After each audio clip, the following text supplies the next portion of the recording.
4, 3, 2, 1. Welcome to HVAC Success Secrets Revealed, a show where we interview industry leaders and disruptors, revealing the success secrets to create and unleash the ultimate HVAC business. Now your hosts, Thaddeus and Evan. Hey, welcome back to another HVAC Success Secrets Revealed with Thaddeus and Evan, your HVAC marketing experts. Today's show brought to you by On Purpose Media. There you go, Thaddeus. onpurposemedia.ca. There you go. Yes, we can sponsor our own goddamn show. We can do whatever we want. But we're here today with Jerry Rollins of ToolShed, is where most of you would probably know him from. Jerry is an expert in the industry. He went from the restaurant industry to then jumping into roofing sales and window and siding sales for exterior before eventually settling into HVAC sales, where he crushed it in the Charlotte area with one of the biggest companies there. He did extremely well. And after excelling and reaching to be the top salesperson at that company, he ended up taking on a role to get into sales training and teaching others, because that is where everyone's true gifts really lie. When you eventually make it to that peak, it just feels good to give back and help others. And so that's what Jerry did. He got into sales training there with that organization before finally Eddie McFarland was able to convince you to get your butt over to Schedule Engine. And now he serves as the training and sales director, I believe is the official term. Director of training. There we go. Over at Schedule Engine, where he is the co-host of ToolShed.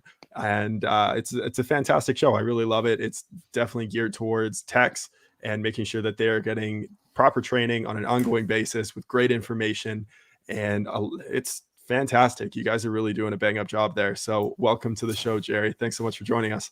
Sure. Thanks for having me. I'll do the Jerry wave. So let me try to get it just right.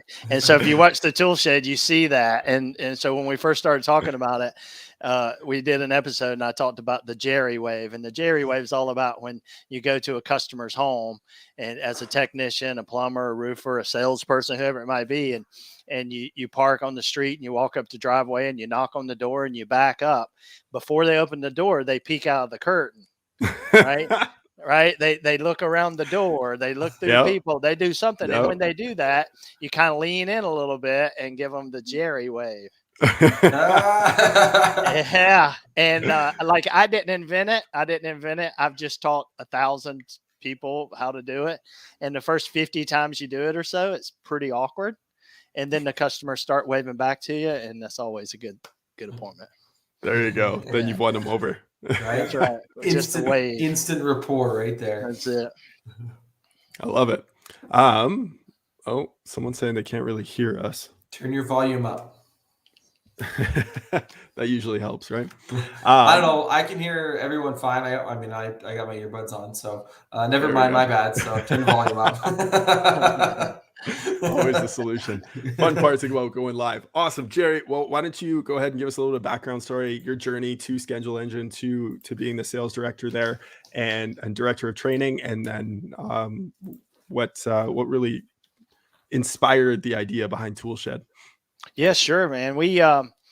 We're just so lucky that Schedule Engine came up with this idea of the ToolShed. And so Eddie and I have known each other for a long time, and we've been friends, and we both did the same job at 2 different companies. And I saw him speak at a conference, and it was in Charlotte, and it was an ACA conference. And on the 3rd day, which was a Saturday at 9 a.m., I got up, drove an hour into town, paid $25 to park downtown, went into the conference center and listened to Eddie McFarland, and without knowing who he was. And I kind of knew what he did, but I didn't know who he was. And so he was the best speaker I heard in that 3-day conference. And he had the last spot on Saturday morning. But I stopped him like, I'm a big fan and I want to get to know you and we should be friends. We do the same job at a different company. And so I think the following conference, he heard me speak. And we had that same conversation, and we text messaged and emailed and visited each other and saw each other at conferences. And it was always like, hey, we should do some training together. You know, and the famous line from Eddie McFarland is, we should do some training together. Half of the people won't understand you and half of the people won't understand me. Yeah. And so one of us has an accent. I'm not sure which one it is. And so, you know, 5 years, fast forward 5 years, and schedule engines taken off, and tons of people and contractors love it. You know, we have a suite of services now, and we needed help training. And so Eddie reached out, and we got together, and it's just been a blessing. And so I get to do a lot of training. We also, I guess sometime around December of last year, maybe early January, the idea came together for the ToolShed. And I was actually talking to a friend of mine yesterday about, like, we didn't know what we're actually going to call it, you know, and we played around with the words and what we wanted to do. And so we settled on it, and then we just created all that content, and all that content's just from years and years and years of people pouring into Eddie and I. And we mentioned earlier, like, he called us, we're drain spouts, or down spouts, not drain spouts, down spouts. And so the knowledge just pours in, and we just pour that back out. And schedule engine's given us a platform to do that. And so we said, hey, we'll create a space for technicians, for plumbers, electricians, HVAC technicians, roofers.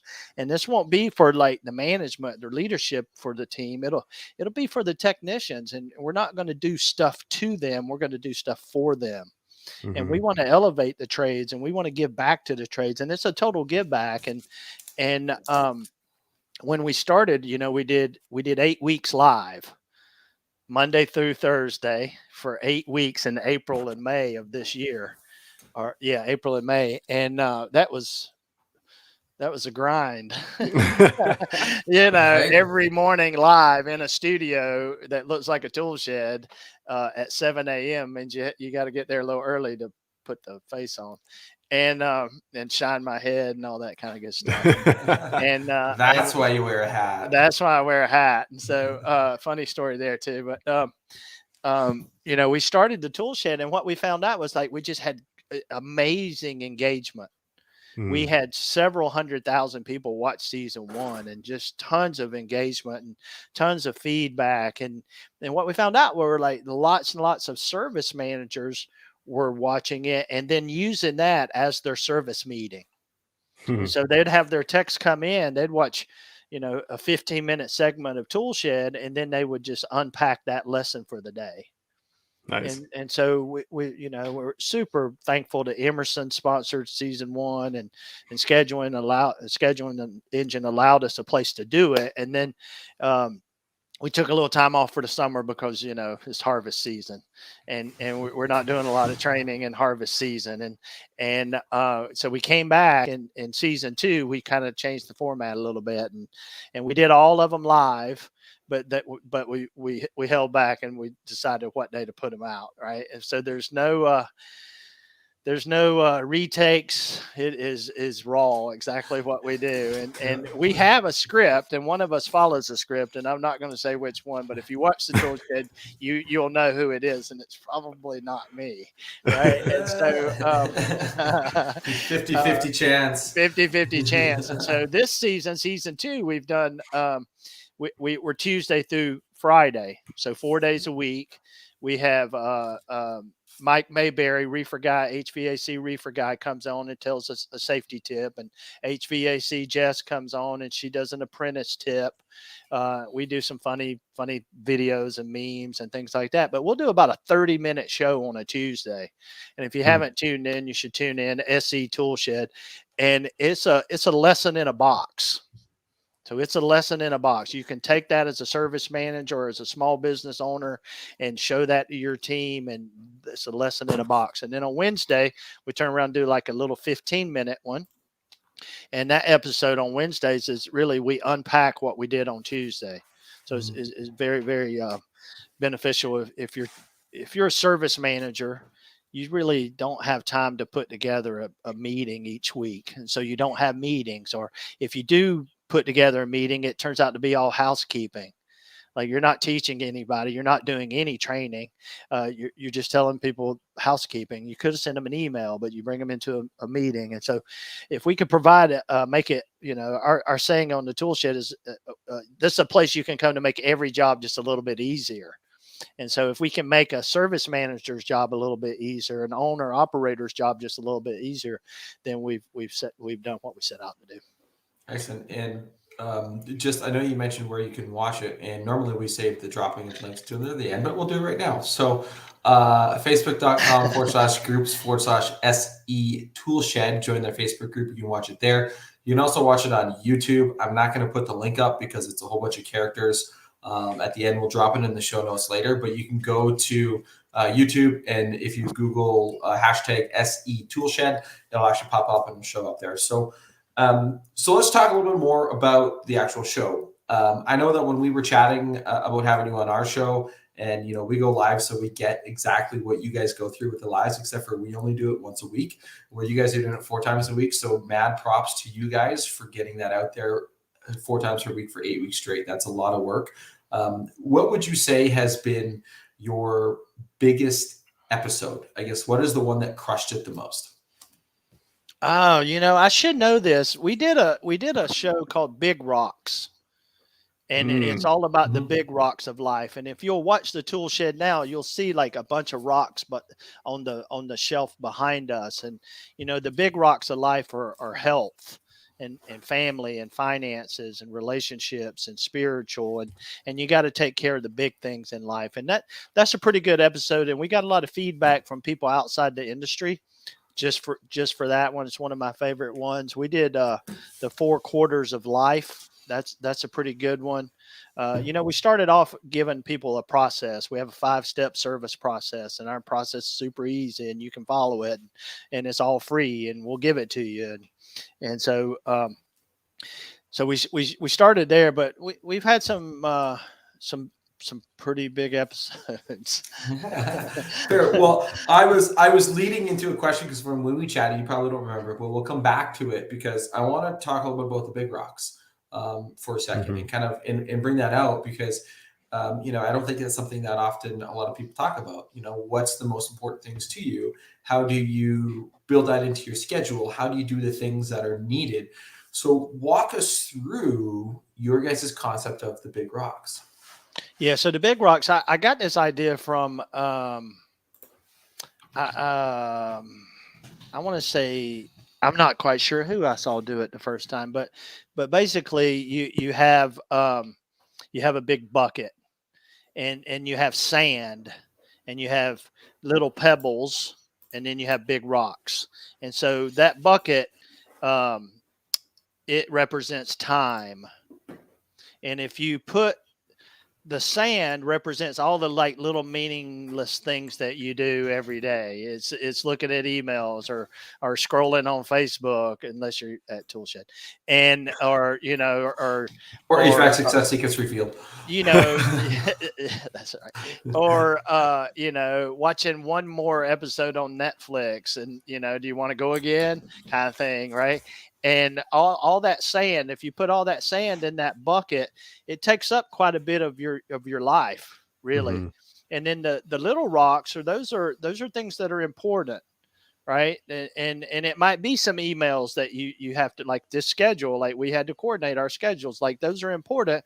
And there's some consequences if you don't take care of those pebbles.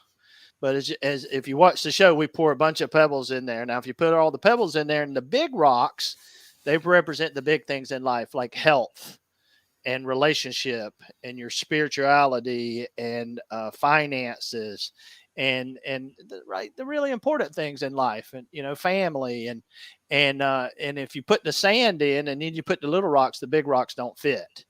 But I had to practice this several times at a hotel. If you pour all that out and you start over and you put the big rocks in first and you take care of the finances and you take care of your health and you take care of your family and you got to have a good job. Like one of your rocks is work. Like you got to have meaningful employment for most of us, right? And so you got to put that rock in. Now, if you put the big rocks in, because if you don't take care of those things, there's super big consequences, not just Mhm. first level consequences, second and third level consequences. But if you put the little pebbles in after you put the big ones in, they'll all fit, because there's those things you got to take care of, and because there's consequences to those too, but not quite as much as the big ones. And then you can pour all the sand in, and it all fits in that time in that jar. And it's just a very, very good visual. Yeah. And we got just tons of people sharing it with their family, sending it to their son that's like not on his best path in life. All kind of good Teenage stuff. son. Yeah. And Yeah. so, Well, and it's funny. You can even pour water on top of that too, and I've seen Yeah. it done that way too, where you add the that's right. water on top Yeah, and you fill it up, right? And Yeah. especially with kids, like it's a really visual demonstration for is. them, and in Mhm. terms of how do you take care of the things that are most important in life and work and school, etc. Right? It doesn't matter what setting you want to put it in. I mean, you can use that analogy for just about anything, right? In Yep. terms of running a business, I mean, one of the big rocks is running a team meeting, which is why, Absolutely. ToolShed is so important, and making sure that you plan for that and you run really effective team meetings. Because I know, like, I ran a sales team for a year and a half, and it was difficult every week, and be like, oh shit, it's Monday again, right? I got to plan another meeting. And you put it together last minute, and I mean, I would crush it just because I have a lot Man, of fun speaking, but I've been and that I'm same humble sales too. manager Yeah. where on the drive in, you were Yeah, putting the meeting together, Yep. and exactly. like you're asking your people to come in and take an hour of their day and listen to what you Right. got to say, and like you want that to be partially informative, but you want it to be training. You literally Yes. you want it to be training. If you're not training, they're not training, and so I believe in a really good team meeting, Well, and there's an art and a science to having that.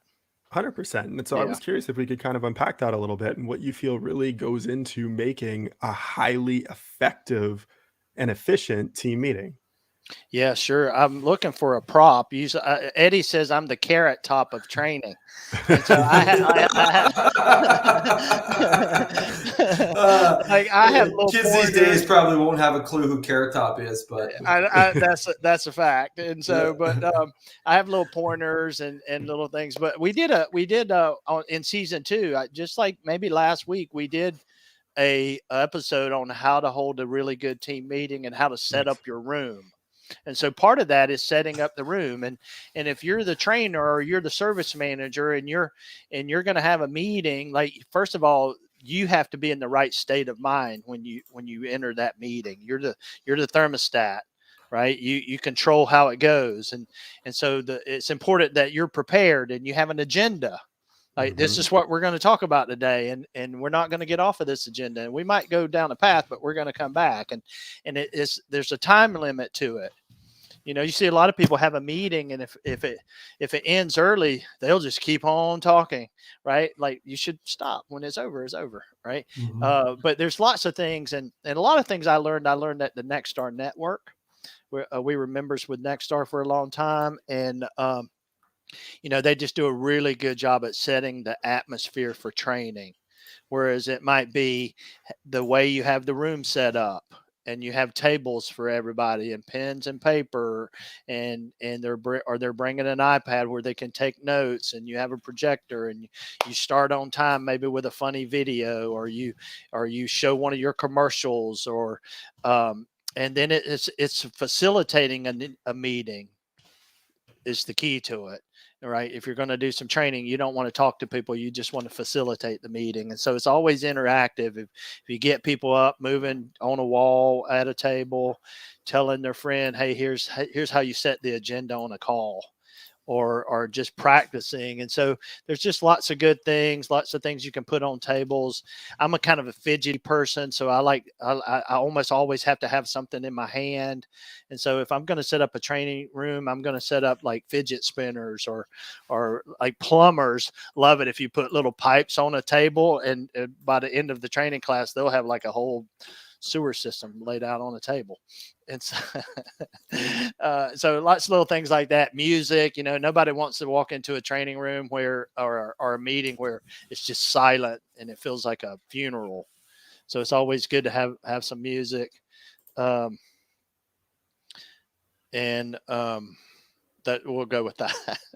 I was trying to read those notes at the same time, but I don't know if that's for me or not. No, well, so we have. I love the StreamYard part of things, but I know Evan was dropping a chat, and I was responding back to this comment from Josh Crouch. His head of hair isn't as good as Edward McFarlane's, though. But then my response was, "It's not hard when you don't have much." So I had to have that little bit of a dig on that. So I do wear my hat on the show, but don't worry, I do have a head of hair. So, but you're right. Planning a team meeting is one of those things that can go by the wayside, right? And you can not have an effective meeting, and people tune out.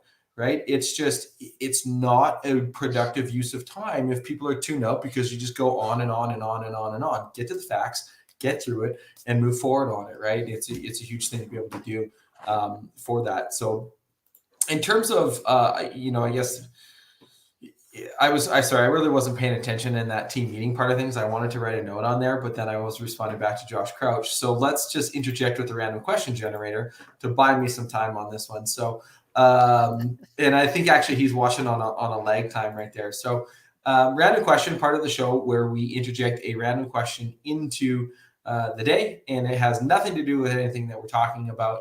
And I've actually couldn't decide between three of them. So we can do all three, man. We'll do 2 out of 3, whatever you want to do. Well, let's choose A, B, or C. We'll go with A. A. What position do you like to sleep in? On my side. On your side. That's a quick answer. Right. All right. So then let's go with the C. If you could change any law, what would you change? That's a tough one. I'm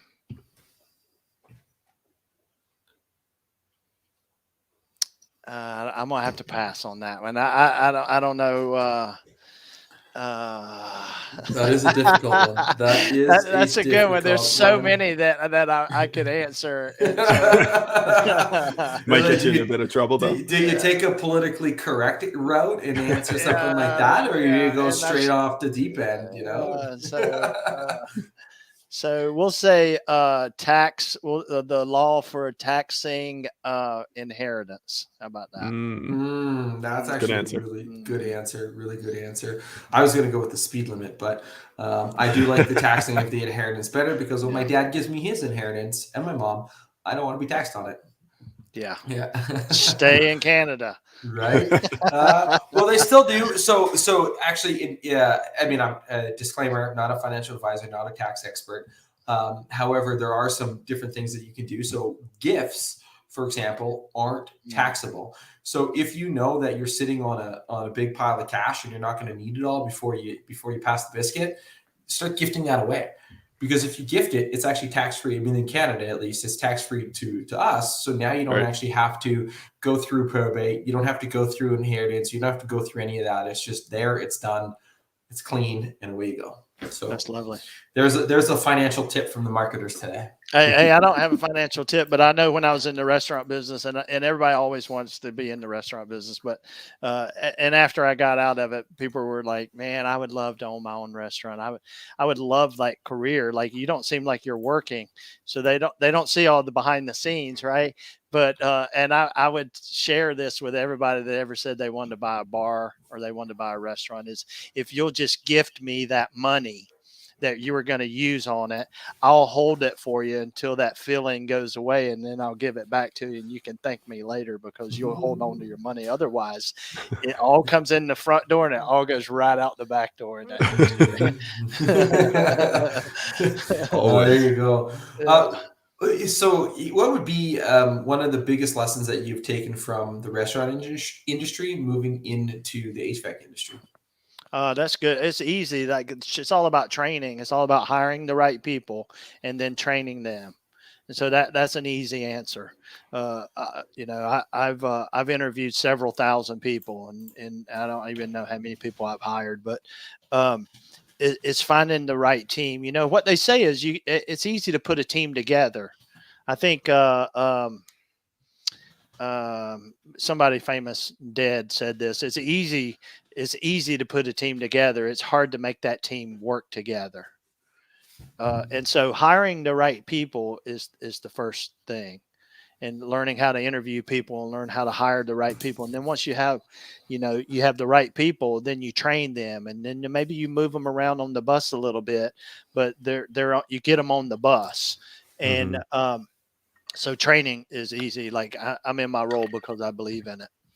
Sure. So let's. I mean, well, I want to talk about the second part. The good to great is getting the right people on the bus in the right seats at the for the right place to be able to move the bus forward and keep it driving. But before that, you obviously have to have the right people involved. And if anybody, you talk to anybody in the trades, there was, I mean, not everybody. I mean, majority of people like I'm having troubles finding good staff, finding good people, getting them into the business.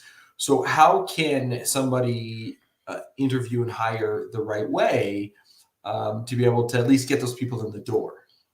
Yeah, so I think it starts off with whatever the company's purpose is and whatever the company's core values are.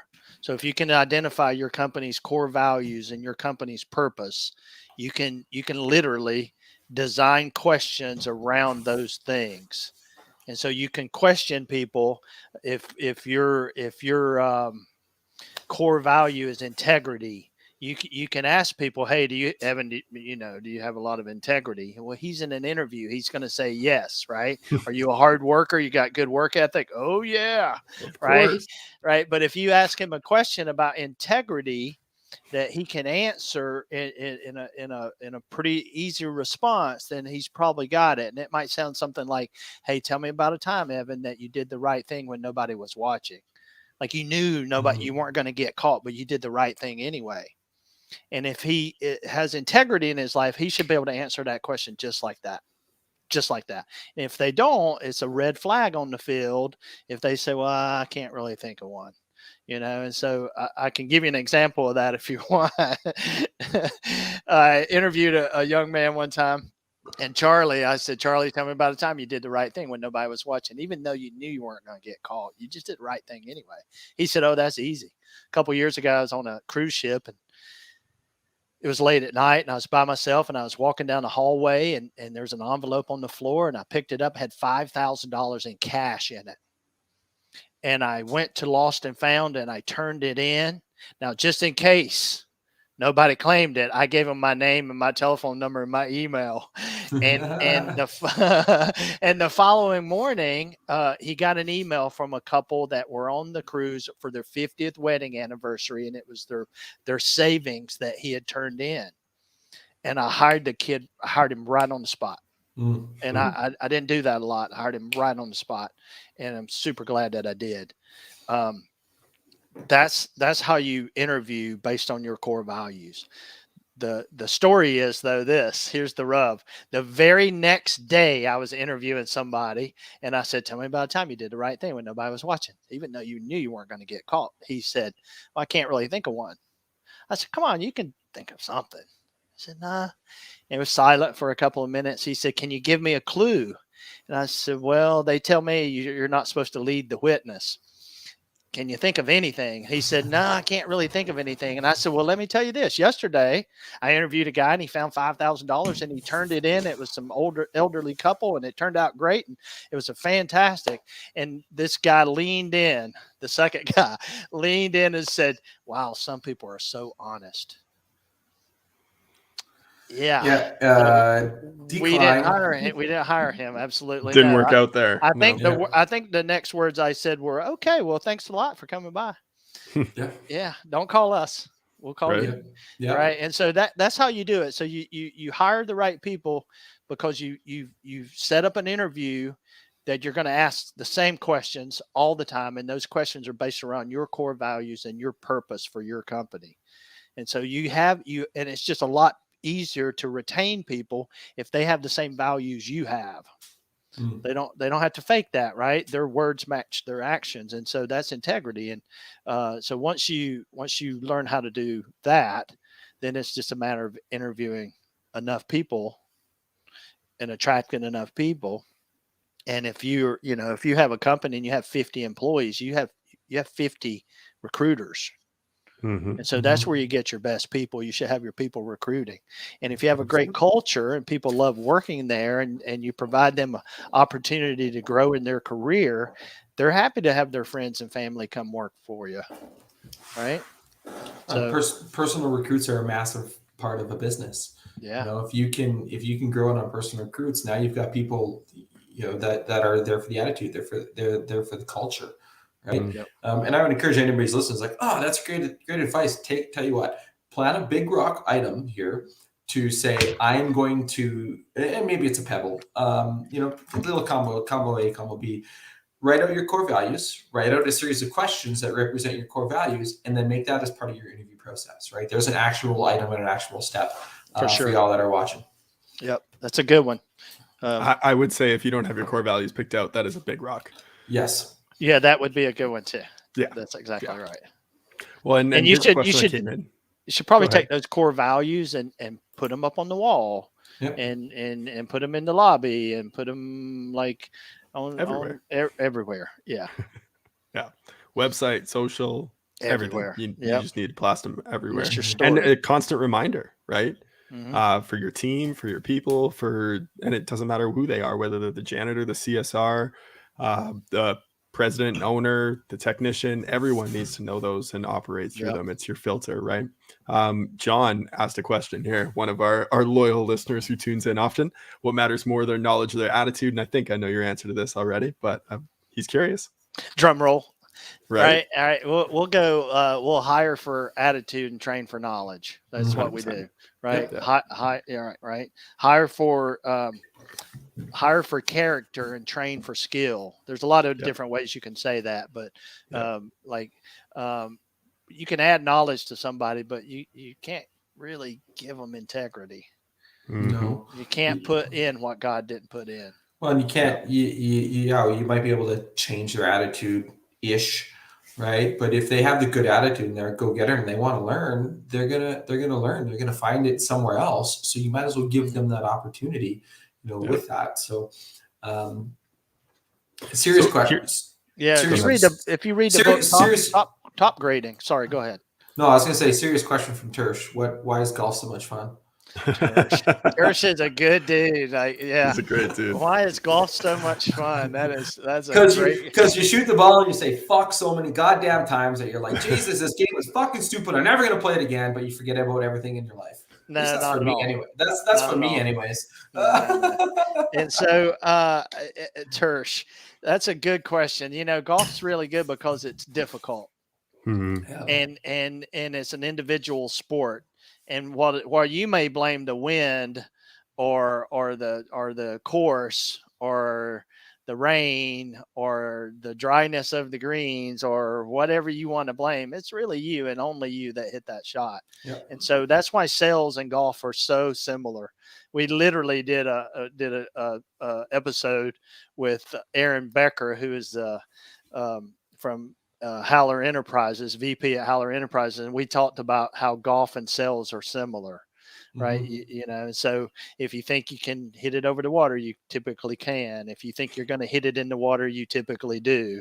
If you have a bad hole, you can't take it to the next hole. I could talk about this all day if you wanted to. Or when your friends are tripping you, say, hey, don't mind that sand trap that's right in front of you. And then they hit it right into the sand trap. They hit it right in it. That's exactly right. So, yeah.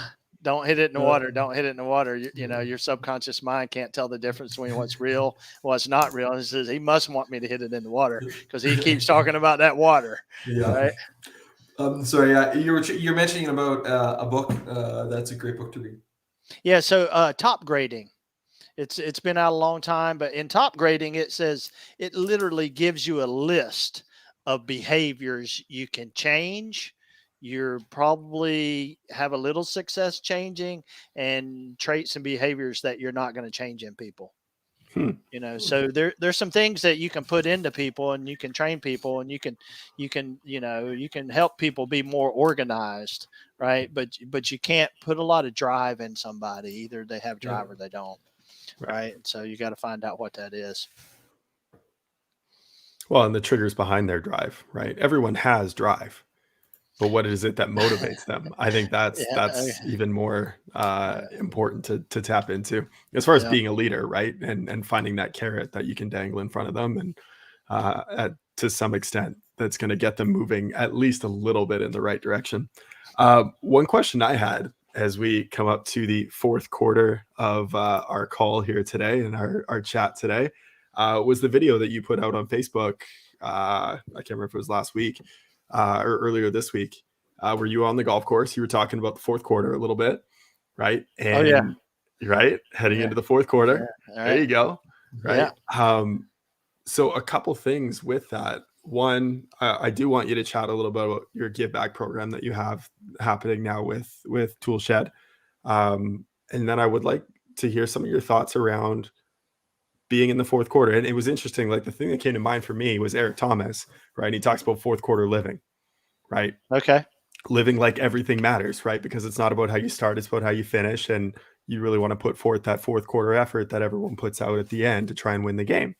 Well, when it comes to this year, I mean, we're heading into the fourth quarter of the year now, and some people are on track to hit their goals. Some people aren't. We just got busy with the harvest season, right, of the summer. But at the end of the day, you still have, 2 months left in the year to hit your goals. So there's still a lot of time left on the clock. Are you going to mail it in, or are you going to put forth that effort? So I'm curious, what are some strategies behind hitting those sales targets that you have for the fourth quarter as well? So ToolShed first, fourth quarter second, go. Okay, ToolShed. We're trying to figure out a way. People want to know, like, how do you and Eddie know each other? They want to know, are you having that much fun when you're doing the ToolShed? And the answer is yes.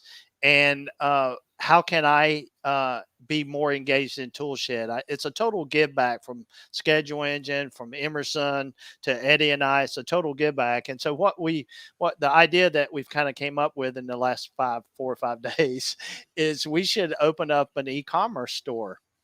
And we're going to do that. And you're going to be able to go on our e-commerce store and order ToolShed swag, shirts, sweatshirts, coffee mugs, notebooks that your technicians can take notes in, maybe a poster to put in with a ToolShed and our 5-step service system to put in your shop. And we're going to take that, and whatever profit we make from that, we're going to donate that, because it's a total give back. And we're going to donate that maybe to, I think on the video, I talked about Tony Trapp and the Upper Valley Career Center in Ohio, where they're having kids that are 2 weeks in a school and 2 weeks in the field. And they do that their junior and senior year. And these kids are graduating with no college debt and interning with a company that knows that they have integrity, and their core values and integrity. They don't want to hire these kids. And some of them are getting out making $58,000, $60,000, $62,000 in their first year. Well, sometimes that's really good, but sometimes they don't have enough tools to get started. And so we may take some of those profits and donate it to them. Or sometimes you hear like if a technician gets in trouble and his van gets robbed, right? And he's just started in the industry and it's a couple $1,000. We may help somebody out like that. We haven't exactly decided what we're going to do, but we know we're going to give it back. And so that's going to be the e-commerce store. You're going to look for some announcements for that, and come along with us and live the shed life. And think of it this way: if you buy through our e-commerce store, what you're really doing is you're just giving back to the industry that's good to you. Mm-hmm.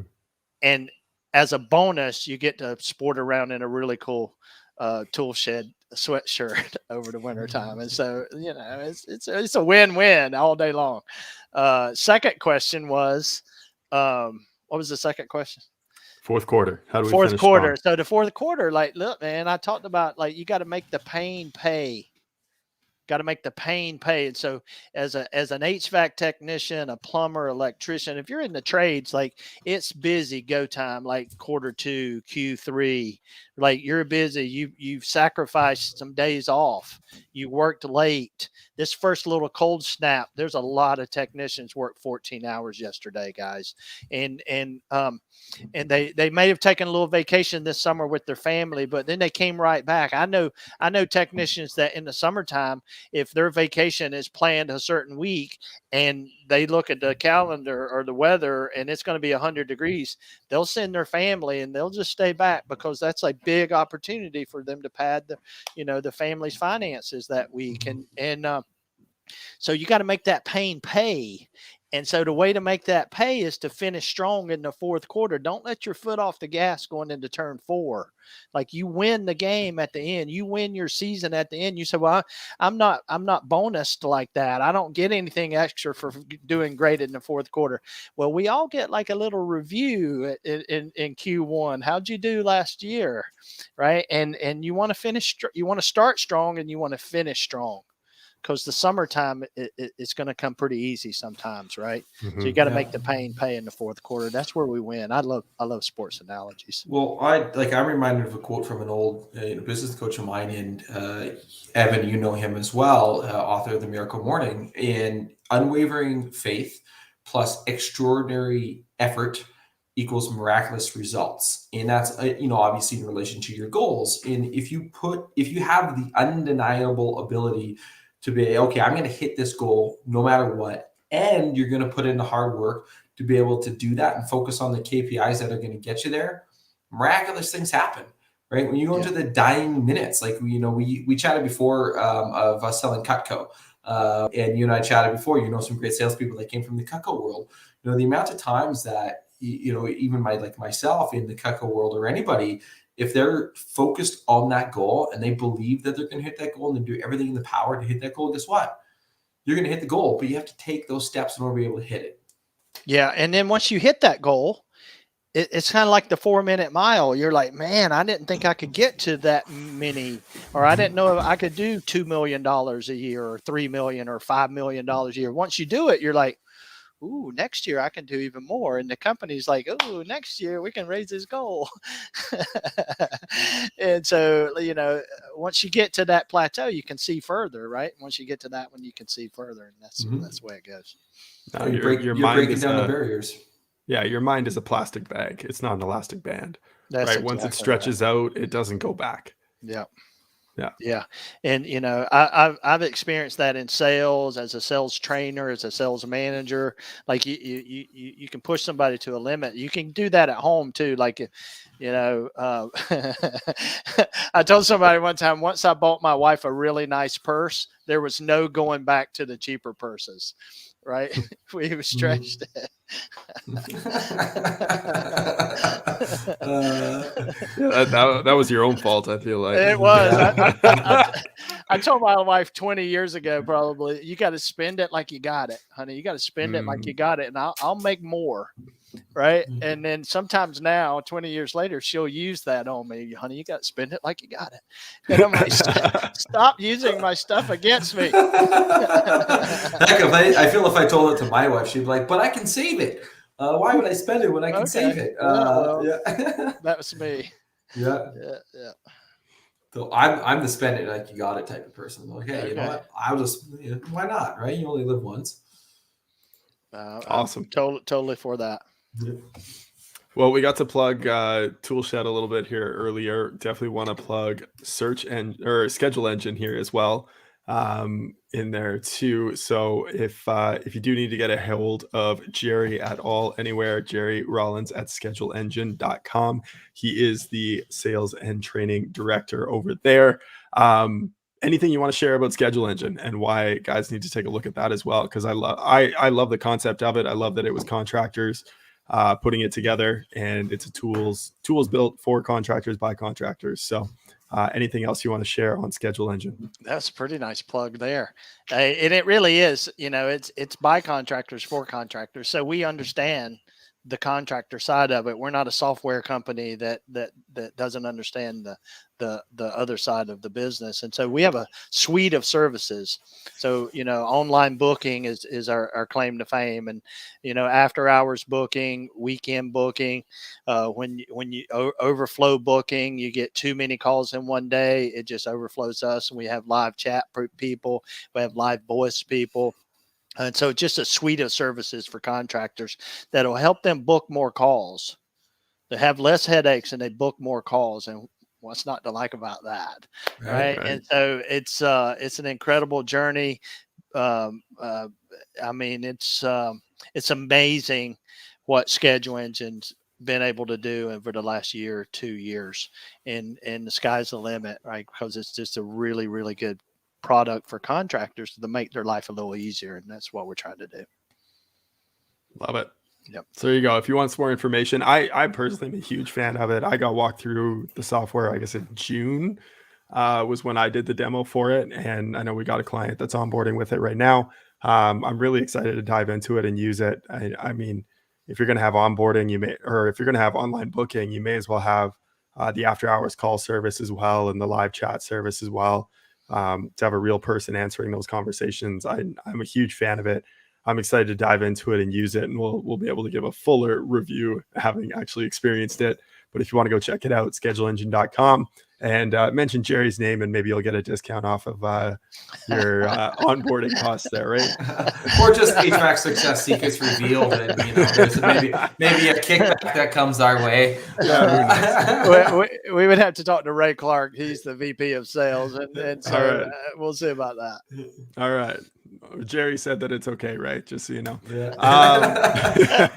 But I want to, before we move on, the power of having online bookings in 2021. And I went on my high horse in the summer. I went a big kick on text messages and communicating with your customers via text messages, the next big wave to email. But you think about that. How many times have you went on a website as a consumer, put yourself in the consumer's point of view, and you're like, I just want to chat with somebody. I just want to have a conversation.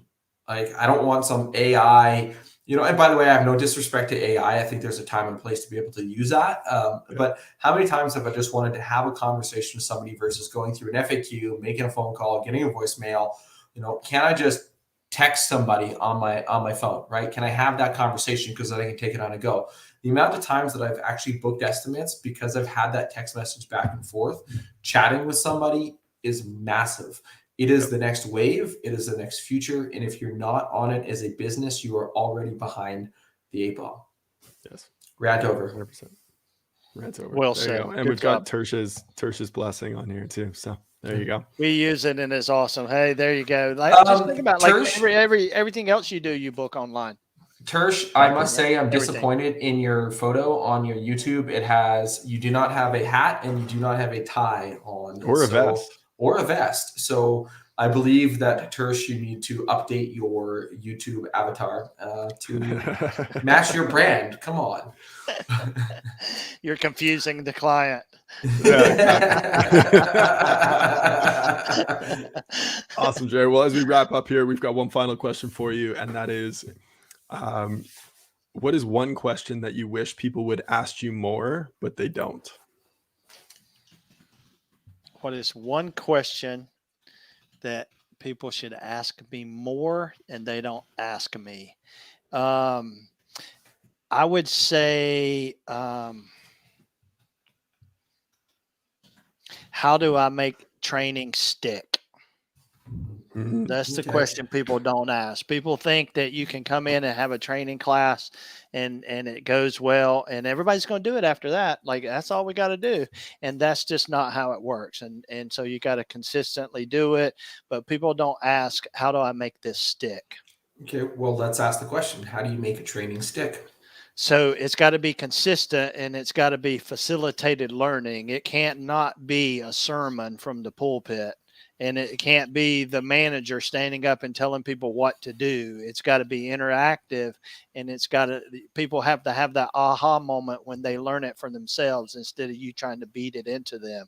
They have to decide. A man convinced against his will is still of the same opinion, right? So if they don't believe what you're trying to get them to do, they're not going to do it.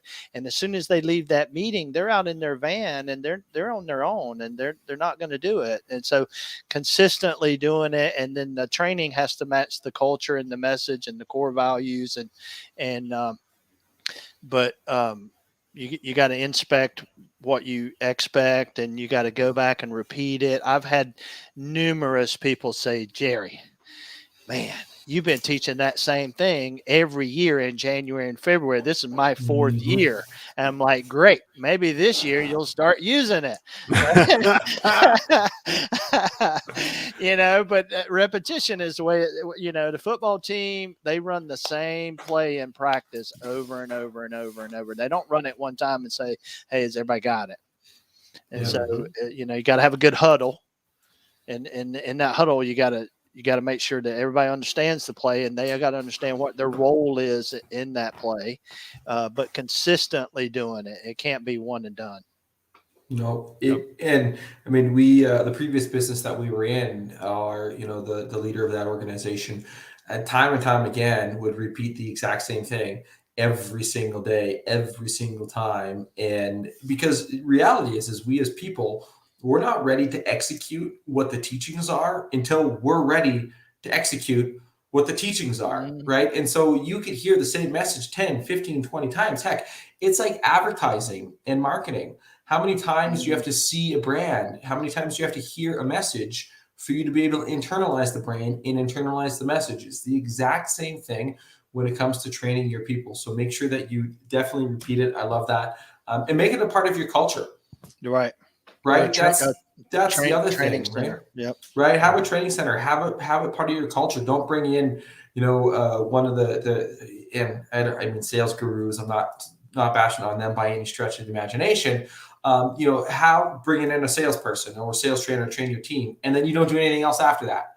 Okay, right. Well, it's going to erode, right? Like culture erodes 1% a day if you don't talk about it all the time. Yep. So it's the same thing with your training. So I love that point. I think that a lot of people miss that as well. So totally. Well, and if you are going to bring in a sales trainer, like you said, it's how do you further implement the teachings consistently over time, and are you inspecting what you're expecting? Exactly what you said. I'm so glad you brought that up, Jerry, because if you're not tracking it, it's not happening. No, it just goes up and it comes right back to the level that you started at before you paid that guy. Right. A ton of money. And that's where field training is so impactful, right? I remember going to watch like the sales presentations of my team to see how they were doing and taking notes on it. And I wouldn't say anything during the entire call, but they'd sit there and they'd talk to the customer and they'd tell them everything. And I'd be taking notes the whole time on everything that they were saying. And it's amazing like how, and I remember Thaddeus did this to me when he was my manager at the old company. And so he sat there and he was in his head saying like, oh, make sure you do this, make sure you do this. And then I would do it. And then he's like, yes. All right. And so I knew exactly what to do and it was great. But having that person that's there with you forces you to do things the right way. Number one. Number two, when you see the result come back from doing it the right way, it reinforces it into your beliefs that the shit that they're saying actually works.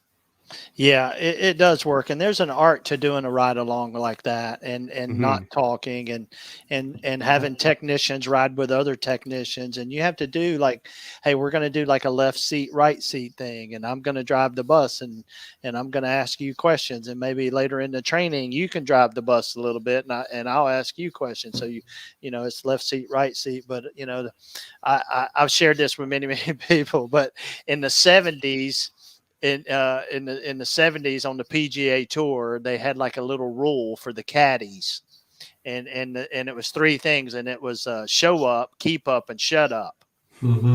Right, so you got to show up on time, you got to keep up with whoever you're following, and you got to shut up so that they can do their job, so you can listen, so you can learn. That's how you do a ride along. Yeah, but fun little thing. Yeah, especially if you're in the learning seat, and it's tough if you're, especially like if you think about like the manager, like Evan talked about, when you're on the other side of the table and you're like, okay, I'm trying to teach this person, but I want to see what they're doing to see if you can diagnose and inspect, and they say something like, oh fuck, why didn't you just say this, right? Or you get to the point where you're like, okay, this person is like, they're ready to buy right now, and the person's in I don't think this ever happened when I rode along with Evan, but they're like, they're ready to buy, and you read the signal wrong, and like, I'm like, fuck it, I'm gonna interject, I'm gonna make this deal, Right. but then part of that too is they also then see the other side of the thing, where like, okay, well, how did you recognize that? Now you have a learning moment to be able to go through and have that conversation with that person after the fact when it's done. I mean, you don't want to try to step on toes. So, but you also have to have that conversation in advance before you do the field training as well, as saying, okay, I'm coming along. I might be your senior person, but it's your appointment, right? Just pretend that I'm a junior guy and that I'm learning from you, because that's really the thing. And sometimes it creates nerves, et cetera. So you can disarm that a little bit. But the one thing that I did write down before we wrap it is the accountability partner. And that's the huge thing when you have these ride-alongs, and making that as part of your thing is like, okay, how can I make my people accountable to the things that I just brought in? Well, now you have two people that can actually keep each other accountable, that are on the same wavelength. It's not the employee keeping it accountable to the boss. It's an employee keeping it accountable to the employee. Or even a boss to a boss, right? Find a networking group. Or a mastermind group is a better way. If you're an owner listening to that and you're like, okay, well, how do I do that? Well, find a group that's being able to have an accountability partner for yourself. And that's when you're going to see these things really take off, because you can hold each other to those higher standards. Yeah, for sure. I, sometimes I would let salespeople just burn a lead, like just so that they would learn that lesson. Like, dude, you had them. They actually said yes, and you just kept on talking, right? Or like they were ready to buy and you didn't ask the question, and then you started talking about something they don't even care about, right? And like sometimes you just got to let them burn it. And but I used to do this thing, and it's kind of funny that I would we agreed upon it up front, right? Hey, when you're done and you can't do anything with them, and they like, we're done, you just like throw your hands up in the air and say, Jerry, I'm done.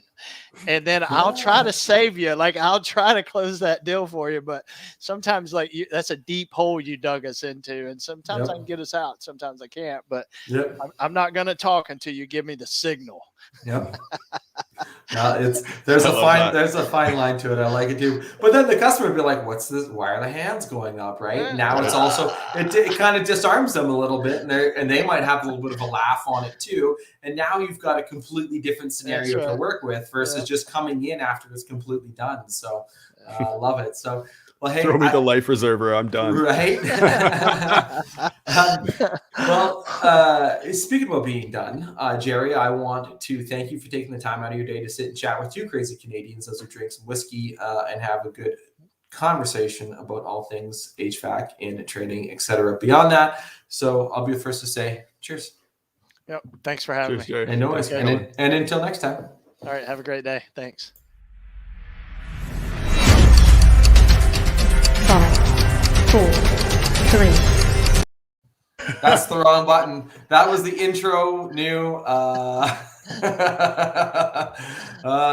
So this is what happens, full disclaimer, when you drink whiskey on a show and you have a 4-month-old that has been keeping you at like probably 4 hours. So anyways, here's the outro. Thanks for watching another episode of HVAC Success Secrets Revealed. Before you go, 2 quick things. First off, join our Facebook group, facebook.com/groups/HVAC Revealed. The other thing is, if you took one tiny bit of information out of the show, no matter how big, no matter how small, all we ask is for you to share this. No matter what platform you're consuming this content on, hit the share button and introduce this show to others in your contacts list so they too can unleash the ultimate HVAC business. Until next time, cheers.